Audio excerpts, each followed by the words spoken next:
রাষ্ট্রের যে কোনো প্রয়োজনে সেনাবাহিনী জনগণের পাশে থাকবে জানালেন সেনাপ্রধান। সেনাবাহিনী প্রধান জেনারেল ওয়াকারুজ্জামান সেনা সদর হেলমেট অডিটোরিয়ামে নিয়মিত কার্যক্রমের অংশ হিসেবে অফিসার্স অ্যাড্রেস গ্রহণ করেন। সেখানে দেয়া বক্তৃতায় বলেন, রাষ্ট্রের যে কোনো প্রয়োজনে সেনাবাহিনী জনগণের পাশে থাকবে। শনিবার রাতে আন্তঃবাহিনী জনসংযোগ পরিদপ্তর ISPR এক প্রেস বিজ্ঞপ্তির মাধ্যমে তথ্য জানিয়েছে। এতে জানানো হয়, অনুষ্ঠানে সেনাপ্রধান তার বক্তব্যে সকল সেনা কর্মকর্তাদের উদ্দেশ্যে দেশের চলমান নিরাপত্তা পরিস্থিতির উপর আলোকপাত করে সেনাবাহিনীর কার্যক্রম সম্পর্কে বিভিন্ন দিক নির্দেশনা প্রদান করেন এবং তাদের বিভিন্ন প্রশ্নের উত্তর দেন। পাশাপাশি তিনি যে কোনো পরিস্থিতিতে জনগণের জানমাল ও রাষ্ট্রীয় গুরুত্বপূর্ণ স্থাপনাসমূহের নিরাপত্তা নিশ্চিত করতে বলেন। তিনি আরো বলেন, বাংলাদেশ সেনাবাহিনী দেশের জনগণের আস্থার প্রতীক। জনগণের স্বার্থে এবং রাষ্ট্রের যে কোনো প্রয়োজনে বাংলাদেশ সেনাবাহিনী সবসময় জনগণের পাশে আছে এবং থাকবে। এছাড়াও তিনি সামাজিক যোগাযোগ মাধ্যমে চলমান বিভিন্ন গুজব সম্পর্কে সচেতন থাকার পরামর্শ প্রদানের পাশাপাশি সততা, সত্যনিষ্ঠা ও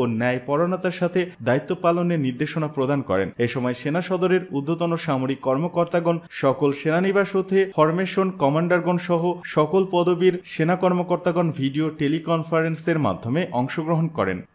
আজ সকালে গণভবনে জাতীয় নিরাপত্তা কমিটির বৈঠক।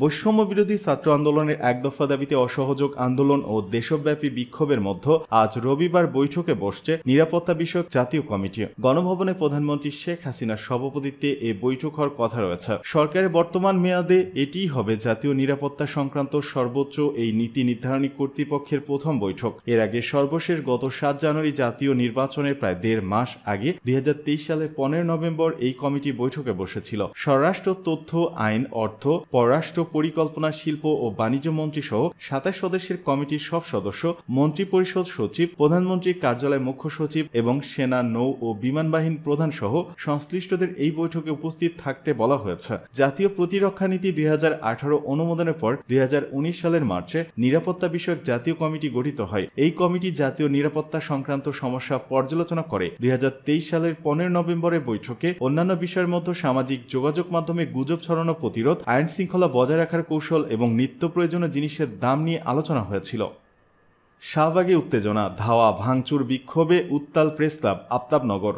রাজধানী শাহবাগ ও সায়েন্স ল্যাবে আন্দোলনকারীদের সঙ্গে আওয়ামী লীগের নেতাকর্মীদের ধাওয়া, পাল্টা ধাওয়া ও ভাঙচুরের ঘটনা ঘটেছে। অন্যদিকে বিক্ষোভে উত্তাল আফতাবনগর ও জাতীয় প্রেস ক্লাব। বৈষম্য বিরোধী ছাত্র আন্দোলনের ডাকা সর্বাত্মক অসহযোগ আন্দোলন কর্মসূচিতে অংশ নিতে রোববার সকাল থেকে শাহবাগে অবস্থান নেন আন্দোলনকারী শিক্ষার্থীরা। এ সময় আওয়ামী লীগের নেতাকর্মীদের ধাওয়া দেন আন্দোলনকারীরা। সকালে 10:30টার পরে আন্দোলনকারীরা পুরান ঢাকার দিকে থেকে মিছিল নিয়ে শাহবাগে আসেন। সে সময় বঙ্গবন্ধু শেখ মুজিব মেডিকেল বিশ্ববিদ্যালয়ের সামনের দিকে আওয়ামী লীগের নেতাকর্মীরা স্লোগান দিচ্ছিলেন। পরে আওয়ামী লীগের নেতাকর্মীদের ধাওয়া দেন আন্দোলনকারীরা। সংঘর্ষের সময় হাসপাতালের প্রাঙ্গণে রাখা কয়েকটি গাড়ি ভাঙচুর করা হয়। সে সময় হাসপাতালের ভেতরে আশ্রয় নেওয়া আওয়ামী লীগের নেতাকর্মীরা ইট পাটকেল ছুটছিলেন। অন্যদিকে ঢাকা বিশ্ববিদ্যালয়ের TSC-তেও অবস্থান নিয়েছেন আন্দোলনকারী শিক্ষার্থীরা। সকাল থেকে TSC-তে জড়ো হতে থাকেন তারা। এ সময় বিভিন্ন স্লোগান দিতে দেখা যায়। সায়েন্স ল্যাব এলাকায় ক্ষমতাসীন আওয়ামী লীগের নেতাকর্মীদের সঙ্গে কোটা সংস্কার আন্দোলনকারীদের ধাওয়া, পাল্টা ধাওয়ার ঘটনা ঘটেছে। সকাল 11টার দিকে বাটা সিগন্যালের দিক থেকে আওয়ামী লীগ, ছাত্রলীগ নেতাকর্মীদের একটি মিছিল